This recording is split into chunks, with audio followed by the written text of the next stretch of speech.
Hello friends, मैं सतीश सिंह स्वागत करता हूं अपने YouTube channel all in one पर। तो फ्रेंड्स, जैसे कि आपको पता ही है कि मैं राजस्थान पुलिस एवं रेलवे बोर्ड की संबंधित कुछ मोस्ट इम्पोर्टेंट महत्वपूर्ण वो हैं टॉपिक्स हैं, उनसे संबंधित ही क्वेश्चन लेकर आ रहा हूं, क्योंकि परीक्षाओं के दिन हैं वो बहुत ही कम रह गए हैं इसलिए।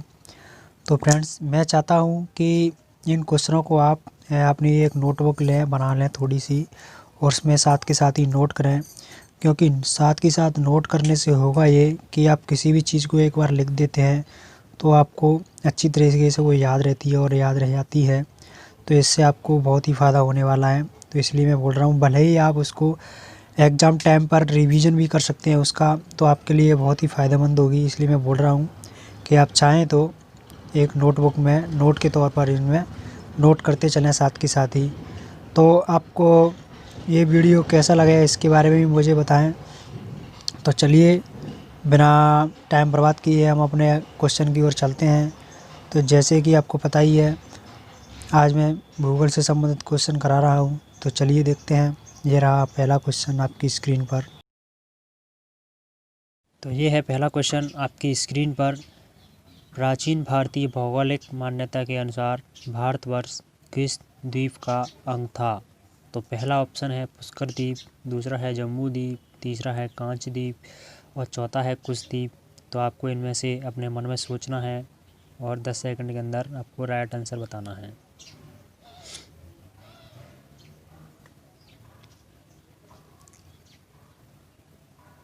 तो चलिए, अब मैं इसका राइट आंसर बता देता हूँ। इसका राइट आंसर है बी ऑप्शन, जम्बू द्वीप। तो इसके बारे में थोड़ा डिटेल से देखते हैं।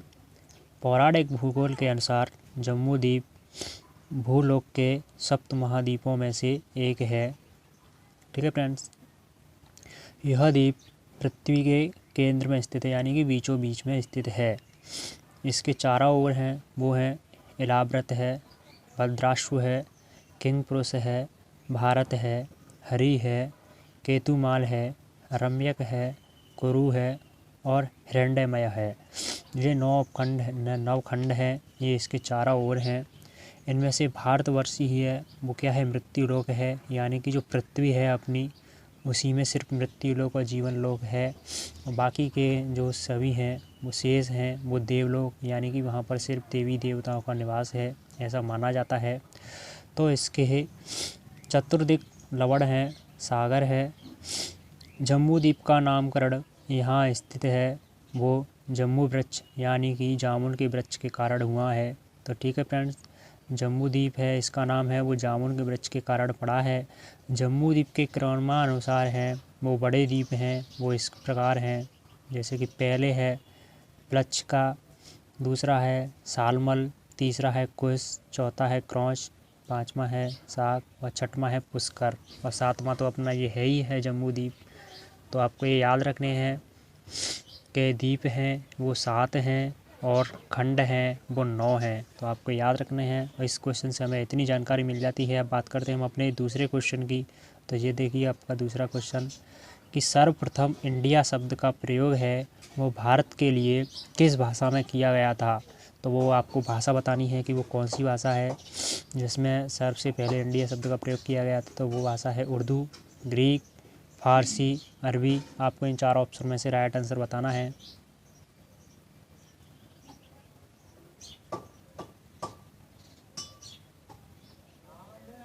तो चलिए, अब मैं इसका राइट आंसर बता देता हूँ, वो है बी ऑप्शन, ग्रीक भाषा में।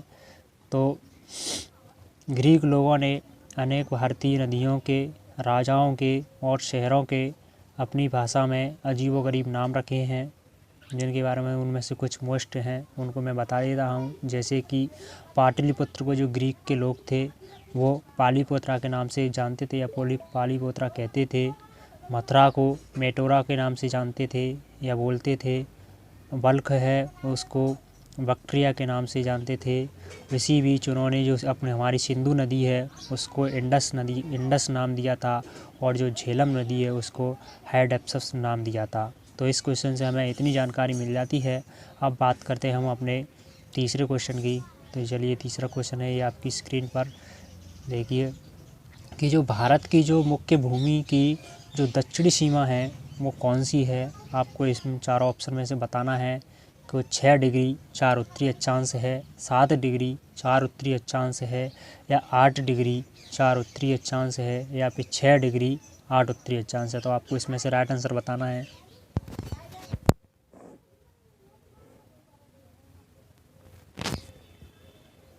तो चलिए अब इसका मैं राइट आंसर बता देता हूँ। इसका राइट आंसर है सी ऑप्शन, 8 डिग्री 4 उत्तरी अक्षांश। तो चलिए इसके बारे में थोड़ा डिटेल से देखते हैं कि भारत है वो 8 डिग्री 4 उत्तरी अक्षांश से 37 डिग्री 6 उत्तरी अक्षांश तथा 68 डिग्री 7 पूर्वी देशांतर से 97 डिग्री 25 पूर्वी देशांतर विस्तार तक लगभग है वो कितना है, 300 है। इतना इसका लगभग विस्तार है वो 300 है। ये ठीक है फ्रेंड्स, तो आपको याद रखना है। और जो हमारा भारत है वो विषुवत रेखा के किस स्थिति में स्थित है, उत्तरी गोलार्ध में। तो आपको याद रखना है कि हमारा भारत है वो विषुवत रेखा के उत्तरी गोलार्ध में स्थित है। और देश, हमारे भारत देश का जो विस्तार है वो उत्तर से दक्षिण तक है, उत्तर से दक्षिण तक है वो 3214 किलोमीटर है। तो आपको याद रखना है कि भारत की उत्तर से दक्षिण तक की जो लंबाई है टोटल है वो 3214 किलोमीटर है। और पूरब से पश्चिम तक की जो लंबाई है वो है 2933 किलोमीटर। तो आपको ये याद रखना है, ये काफ़ी बार क्वेश्चनों में पूछी जा चुकी है एग्ज़ाम में। तो चलिए इस क्वेश्चन से हमें इतनी जानकारी मिल जाती है। और अब बात करते हैं हम अपने अगले क्वेश्चन की, मतलब चौथे क्वेश्चन की।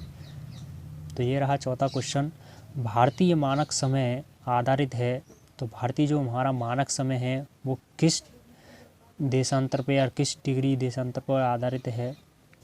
तो आपको बताना है कि 80 डिग्री पूर्व देशांतर पर है, या 80 डिग्री पश्चिमी देशांतर पर है, या पर 82 डिग्री 30 पूर्व देशांतर पर है, या 82 डिग्री 30 पश्चिम देशांतर पर है। तो आपको इसमें से राइट आंसर बताना है।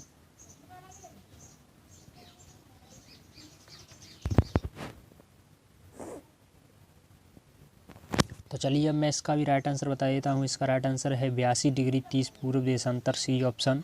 तो इसके बारे में भी थोड़ा डिटेल से देखते हैं कि भारत में 82.5 डिग्री पूर्वी देशांतर, या फिर ये कह लो कि 82 डिग्री 30 पूर्व देशांतर है, वो एक ही बात है, जो कि कहाँ पर है, इलाहाबाद के निकट नैनी से गुजरती है। यानी कि हमारा जो इलाहाबाद शहर है उसके निकट ये नैनी नामक स्थान है, वहाँ से ये है वो मानक समय की जो रेखा है वो गुजरती है। ठीक है फ्रेंड्स, तो चलिए इसके बारे में और देखते हैं कि समय को मानक समय माना गया है भारत के अंदर। और भारत का जो मानक समय है वो GMT यानी कि ग्रीनविच रेखा है उसके समय से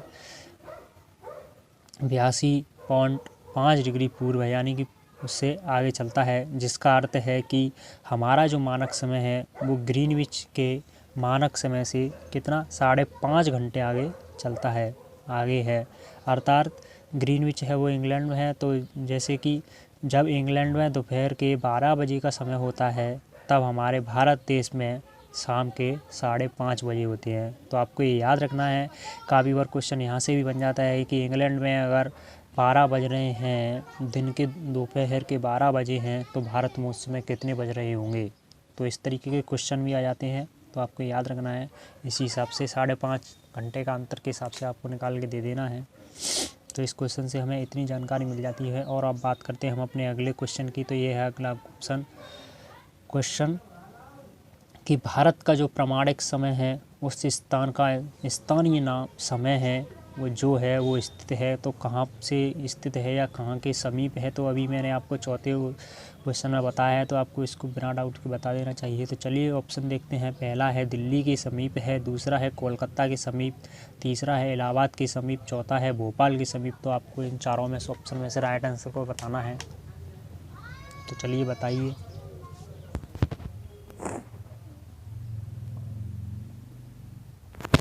तो चलिए अब मैं इसका भी राइट आंसर बता देता हूँ। इसका राइट आंसर है सी ऑप्शन, इलाहाबाद के समीप से है।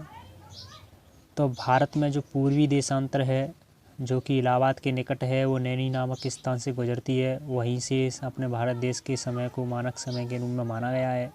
तो इस क्वेश्चन से भी हमें इतनी जानकारी मिल जाती है।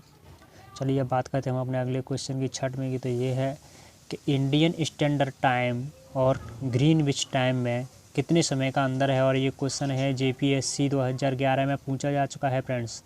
आपको बता दूं मैं, ये क्वेश्चन है वो काफ़ी बार पूछा जा चुका है और JPSC 2011 में भी पूछा जा चुका है कि इंडियन स्टैंडर्ड टाइम्स और ग्रीनविच टाइम में कितना अंतर है। तो इसके ऑप्शन है 5 घंटे 10 मिनट का, दूसरा है 5 घंटे 20 मिनट का, तीसरा है 5 घंटे 30 मिनट का और चौथा ऑप्शन है 5 घंटे 40 मिनट का। तो आपको इसमें से राइट आंसर बताना है। तो चलिए मैं इसका भी राइट आंसर बता देता हूँ। 5 घंटे 30 मिनट का इसका राइट आंसर है, ऑप्शन सी है। तो इसके बारे में थोड़ा डिटेल से दोबारा से देख लेते हैं कि भारत में जो पूर्वी देशांतर है, जो कि इलाहाबाद के निकट, इलाहाबाद शहर के निकट है, जो नैनी नामक स्थान है, वहाँ से गुजरती है। तो फ्रेंड्स आप ये सोच रहे हैं बार बार पे क्यों बता रहा हूँ, तो बार बार से क्या है आपको रिवीजन होता रहेगा और ये आपको एकदम से अच्छे से याद हो जाएगा, इसलिए मैंने बार बार से बता रहा हूँ मैं इनको कि भारत में पूर्वी देशांतर है जो इलाहाबाद के निकट है, नैनी नामक स्थान से जो ग्रीनविच रेखा है गुजरती है, वहाँ से इस समय को मानक समय के रूप में मान लिया गया है। और यह समय ग्रीनविच से कितना है, 5.5 घंटे आगे रहता है हमारे भारत देश का। तो अतः जब ग्रीनविच में दोपहर के 12 बजे होंगे तब उस समय हमारे भारत देश में 5:30 बज रहे होंगे। तो 5.5 घंटे का अंतर रहता है, ये आपको याद रखना है। इस क्वेश्चन से हमें इतनी जानकारी मिल जाती है। और अब बात करते हैं हम अपने अगले क्वेश्चन की।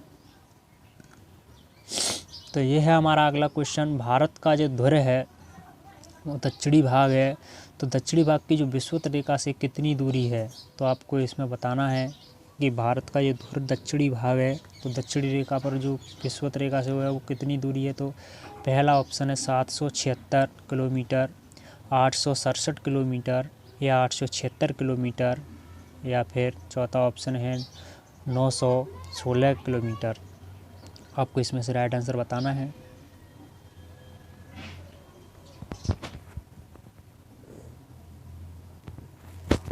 तो चलिए अब मैं इसमें से भी आपको राइट आंसर बता देता हूँ। इसका राइट आंसर ऑप्शन है सी, ऑप्शन 876 किलोमीटर है। इसके बारे में थोड़ा डिटेल से देखते हैं। तो जो भारत का जो सबसे ध्रुव दक्षिणी भाग है या दक्षिणतम बिंदु है वो इंदिरा पॉइंट है। अभी वर्तमान में हम इसको इंदिरा पॉइंट के नाम से जानते हैं, जो कि निकोबार द्वीप समूह में स्थित है। ठीक है फ्रेंड्स, और जो इसकी दूरी है वो 876 किलोमीटर दूरी है दक्षिणी भाग की। ठीक है, तो इसके जो अभी वर्तमान में इसको हम इंदिरा पॉइंट के नाम से जानते हैं निकोबार द्वीप समूह में। तो इसके जो पूर्वी नाम थे, यानी पहले इसको इंदिरा पॉइंट को अब वर्तमान में जानते, तो इससे पहले हम इसको किस नाम से जानते थे, तो उनके नाम भी दे रखे हैं, पूर्व हैं। तो एक है लाहीचिंग, पहले हम इसको लाहीचिंग के नाम से, फिर उसके बाद पिगमेलियन पॉइंट के नाम से जानते थे, फिर उसके बाद पार्सन पॉइंट के नाम से जानते थे, जिसकी विषुवत रेखा से इसकी दूरी है वो 876 किलोमीटर है। तो आपको इसके पूर्व नाम को भी याद रखना है। कभी कभी ऑप्शन में ये भी आ जाता है कि इंदिरा पॉइंट को पहले किस नाम से जाना जाता था, तो ऑप्शन में इसमें से हो सकते हैं, आपको उनमें से राइट आंसर टिक करना पड़ेगा। तो इसलिए इसके पहले के नामों को भी याद रखना है कि पहले लाहीचिंग, फिर पिगमेलियन पॉइंट और पार्सन पॉइंट, इन तीनों नाम से भी पहले इसको जाना जा चुका है और अब वर्तमान में इसको इंदिरा पॉइंट के नाम से जानते हैं। तो इस क्वेश्चन से हमें इतनी जानकारी मिल जाती है। और अब बात करते हैं हम अपने अगले क्वेश्चन 8वें की। तो यह है आप 8वां क्वेश्चन आपकी स्क्रीन पर कि भारत की जो स्थलीय सीमा की जो कुल लंबाई है वो कितनी है। तो आपको इसमें से राइट आंसर बताना है कि जो भारत की जो स्थलीय सीमा की जो कुल लंबाई है वो कितनी है। तो पहला ऑप्शन है 6100 किलोमीटर, दूसरा है 7516.5 किलोमीटर, तीसरा है 1200 किलोमीटर और चौथा है 15200 किलोमीटर। तो आपको इसमें से राइट आंसर बताना है कि हमारे भारत देश की जो स्थलीय सीमा है वो कितनी है।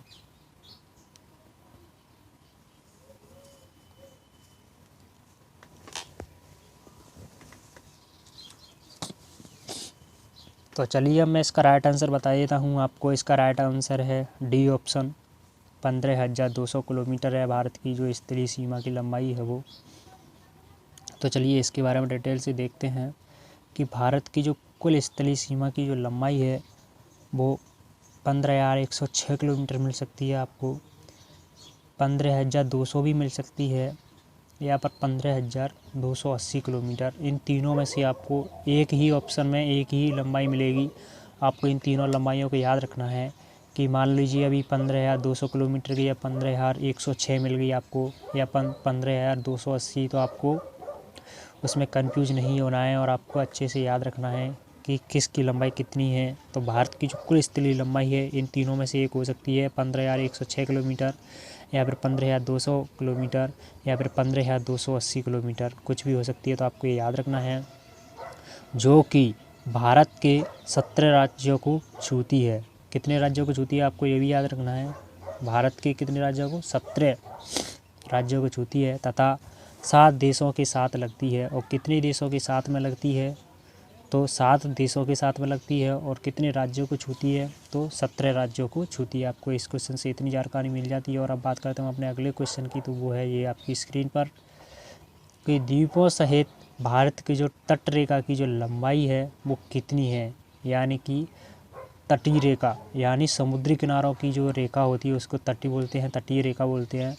तो उसमें द्वीप हैं, हमारे द्वीप भी हैं, होते हैं, वो अलग होते हैं। तो उन द्वीपों के सहित जो समुद्री किनारों की तटीय रेखा की जो कुल लंबाई है वो आपको बतानी है इस क्वेश्चन में। तो उसकी लंबाई कितनी है आपको पहला ऑप्शन दे रहे हैं 6,100 किलोमीटर है, दूसरी है 6,200 किलोमीटर है, तीसरा है 7,516.5 किलोमीटर है, और चौथा ऑप्शन है 8,000 किलोमीटर। तो आपको इसमें से राइट आंसर बताना है। तो चलिए अब मैं इसका राइट आंसर बता देता हूँ। राइट आंसर है 7,516.5 किलोमीटर। तो चलिए इसके बारे में डिटेल से देखते हैं। तो पहले बात करते हैं हम भारत की जो स्थलीय सीमा है वो कुल कितनी है। तो वो है, भारत की जो स्थलीय सीमा है वो की लंबाई है वो 15,200 किलोमीटर है, तथा द्वीप सहित जो जलीय सीमा की जो लंबाई है वो 7,516.6 किलोमीटर है। फ्रेंड्स थोड़ा मिस्टेक हो गया है, ये कॉमा हो गया है, पॉइंट है ये, 7,516.6 किलोमीटर है। मुख्य धरातलीय भाग की जो समुद्री सीमा की जो लंबाई है, यानी कि बिना द्वीपों के सहित जो धरातलीय सीमा की जो समुद्री सीमा की जो लंबाई है वो 6,100 किलोमीटर है बिना द्वीपों के सहित, और द्वीपों सहित 7,516.6 किलोमीटर है। तो आपको याद रखना है। तो वे द्वीप हैं वो कौन कौन से हैं? तो वो द्वीप हैं यदि अंडमान निकोबार तथा लक्षद्वीप, ये दोनों द्वीप हैं, इनको भी इसमें शामिल कर लिया जाता है। तो भारत की जो तटीय सीमा की जो लंबाई है वो 7,516.6 किलोमीटर हो जाती है। तो इस क्वेश्चन से हमें इतनी जानकारी मिल जाती है। अब बात करते हैं हम अपने लास्ट क्वेश्चन की। तो ये रहा लास्ट क्वेश्चन आपकी स्क्रीन पर, कि भारत की उत्तर से दक्षिण तक की जो लंबाई है वो कुल लंबाई कितनी है। तो आपको इसमें से बताना है। तो पहला ऑप्शन है 2,933 किलोमीटर, दूसरा ऑप्शन है 3,214 किलोमीटर, तीसरा ऑप्शन है 3,124 किलोमीटर, और चौथा ऑप्शन है वो है 3,412 किलोमीटर। तो आपको इसमें से राइट आंसर बताना है।